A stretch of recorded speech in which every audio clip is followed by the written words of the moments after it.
So a lot of times when you talk to people about certain products or games, people will often put out the question of, did you try it yet? Or I'm not sure you tried it, or it's not even out yet, or maybe wait for a day one patch, which is the most famous quote out there.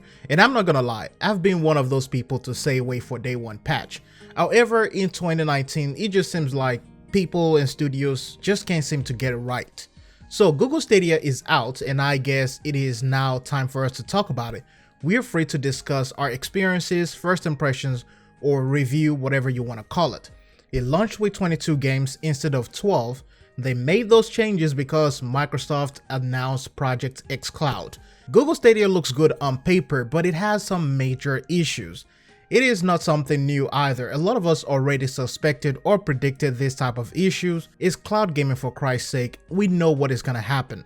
I was one of the testers in the alpha stages and the early beta stages, and I have to say most of the issues I experienced back then and reported still exist on the platform today. For starters, if you use a metered internet where you have a monthly cap, then Stadia is not going to be for you, mainly because Google Stadia chews up your data more than expected. It's almost like Stadia eats data the way Chrome eats your RAM. So you could lose about 20-30 gigs within 1 hour of playing Stadia. And to make matters worse, it also has some major input latency issues on live service or online games.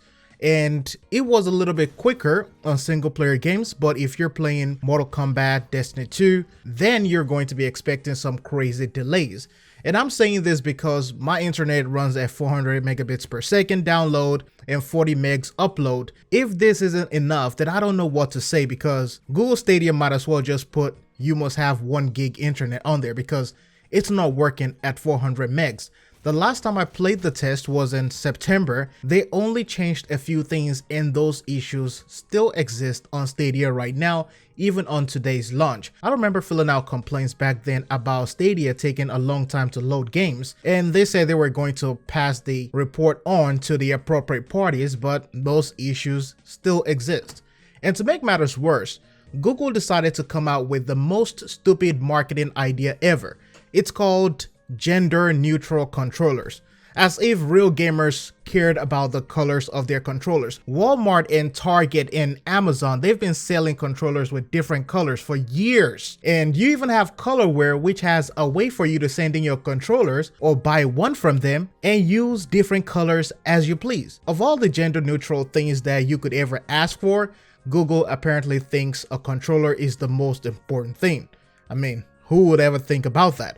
Also, let's not forget that you really don't own these games either. If Stadia shuts down today based on this day one launch, if it shuts down maybe 3-4 months after, then all your games will be gone. Let's be honest, and remember, Google has a reputation of shutting down and trying out crazy ideas. Look at Google Glasses, all those things. They shut down after a couple of months or even a year. And even if you buy a single player game on Stadia, losing internet also means you cannot play your games. The games available on Stadia can easily be played on a $500 gaming laptop, a console, or any other medium out there, so it's not much of a leap to play Stadia at all. I will say, it has 4K gameplay and all that, but it's also going to chew up your data and a lot of RAM. One of my friends that I asked said his phone got really hot after playing on it for a few minutes. My thing is this: if you have internet capacity, if you have the good display, if you have the money to spend on Stadia, then you can definitely afford a gaming laptop or a gaming PC. You can afford an Xbox, a PlayStation, or a Switch, anything other than Stadia. That is going to be my impression of Google Stadia so far. Cloud gaming is just not one of those things that I can bet on things getting better. Anyways, thanks for watching. I'll see you in the next one.